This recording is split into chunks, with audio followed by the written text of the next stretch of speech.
Module 5, How to Assess Students in Online Lessons. At the end of this module, participants will be able to 1. Understand the shift to online learning. 2. Appreciate the importance of assessment in online education. 3. Identify and implement various types of assessments. 4. Utilize online assessment tools effectively. 5. Design and evaluate projects as assessment. 6. Monitor class participation and assess student progress. Foster a reflective and responsive online learning environment. Learning subunits. Subunit 1, Types of Assessment. Subunit 2, Online Assessment Tools. Subunit 3, Projects as Assessment. Subunit 4, Class Participation and Student Progress. Subunit 1, Types of Assessment. The transition to online education has underscored the necessity for diverse assessment strategies that accommodate the nuances of digital learning landscapes.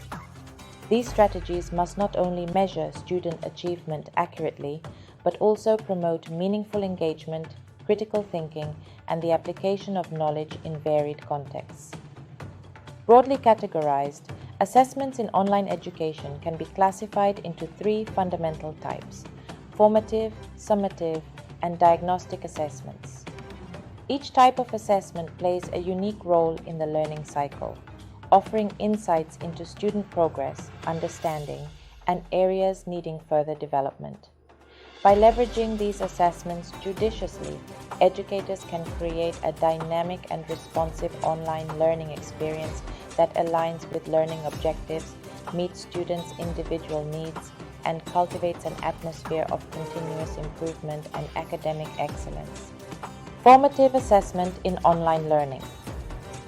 Formative assessment refers to a variety of methods that educators use to conduct in-process evaluations of student comprehension, learning needs, and academic progress throughout a course or lesson.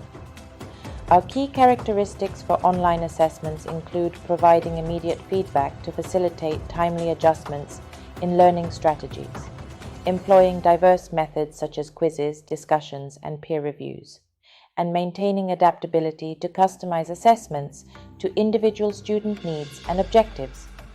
Examples of formative assessment include short, auto-graded quizzes that provide immediate feedback, discussion posts on forums and boards to facilitate reflective learning and peer interaction, and interactive assignments like simulations or games that offer real-time feedback and encourage active learning. In our approach to formative assessment in online learning, we utilize interactive, game-like quizzes from platforms such as Kahoot and Quizlet to engage students and provide immediate feedback. We also employ discussion boards like Blackboard and Canvas to foster deeper understanding through asynchronous discussions that encourage peer learning. Additionally, we incorporate interactive assignments using tools like Padlet and Flipgrid, which are designed for creative expression and enhanced collaboration among students. Formative assessment offers numerous benefits, including enhanced student motivation, improved learning outcomes, and the ability to tailor instruction to meet diverse learning needs. By providing ongoing checks for understanding, educators can create a supportive and responsive online learning environment that encourages continuous improvement and academic success. In this example of an interactive quiz on a learning management system, a week after introducing new topics in an online biology course, the instructor uses Kahoot or a similar platform integrated into the LMS to assess student understanding. The activity consists of a set of 10 multiple-choice questions that cover the key topics from the week. Each question provides immediate feedback, explaining why the chosen answer is correct or incorrect to help students understand the material more deeply.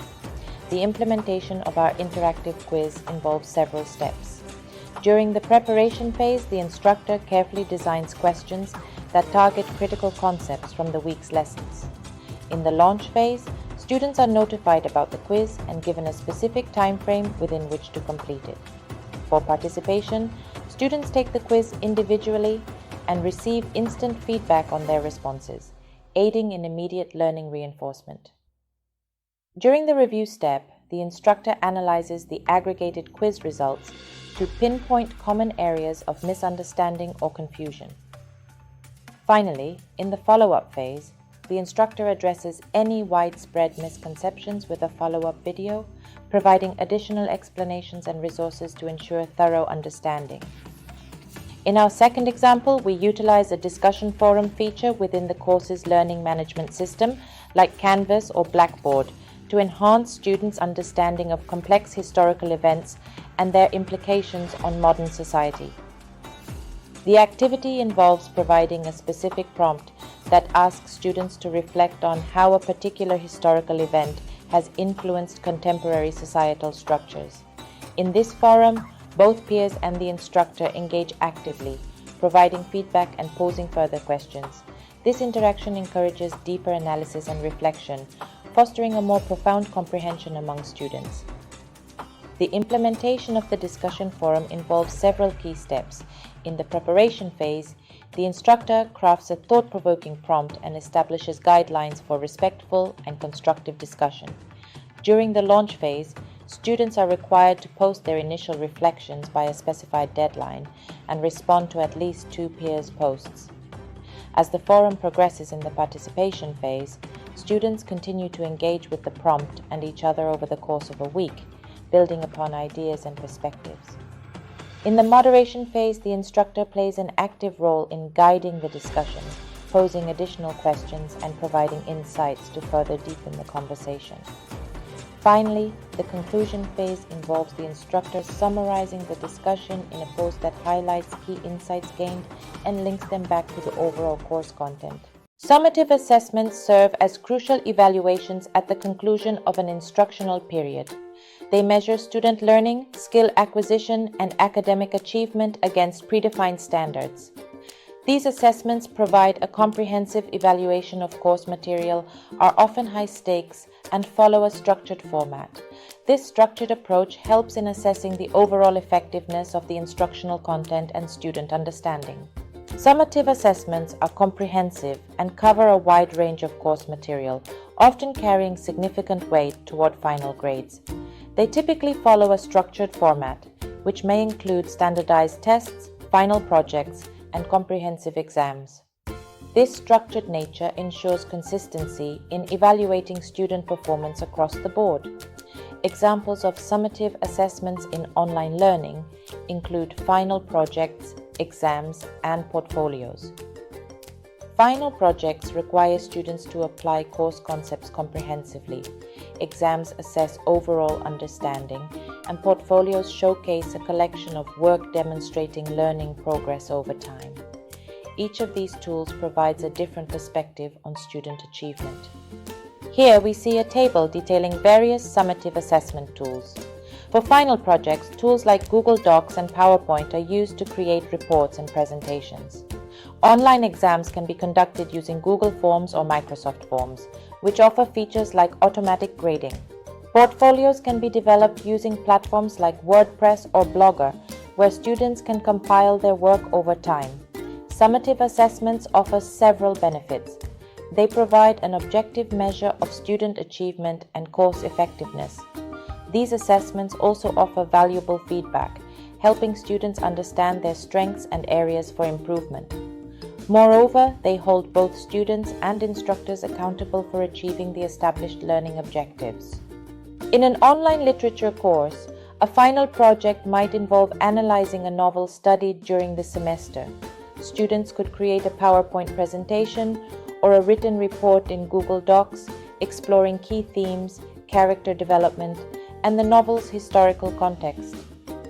This project would require a critical analysis, supported by quotations and visual aids, demonstrating a deep understanding of the material. The implementation steps for final projects include distributing detailed guidelines and rubrics, providing support and feedback on project proposals, and reviewing final submissions. Evaluation is based on a rubric focusing on the depth of analysis, creativity, and presentation quality. Constructive feedback is provided to help students improve. Diagnostic assessments are designed to assess students' existing knowledge and skills before instruction begins. These assessments help identify students' strengths, weaknesses, and prior knowledge, enabling instructors to tailor their teaching methods accordingly. This pre-instructional approach ensures that subsequent lessons are aligned with students' needs. Key characteristics of diagnostic assessments include being pre-instructional and providing targeted feedback. They help instructors pinpoint specific areas where students may need additional support or advanced resources. This adaptive teaching approach allows for personalized learning paths, ensuring that each student's unique needs are addressed. Examples of diagnostic assessments in online learning include pre-course surveys, skill tests, and concept maps. Pre-course surveys gather information about students' familiarity with course topics. Skill tests assess key knowledge areas, while concept maps visually represent students' understanding of complex topics, helping instructors identify gaps in knowledge. Before starting a new section on calculus, an instructor might use a diagnostic skill test to assess students' understanding of prerequisite concepts like functions and limits. Tools like Quizizz can create interactive quizzes with immediate feedback, helping the instructor gauge each student's readiness for new material and adjust the teaching approach accordingly.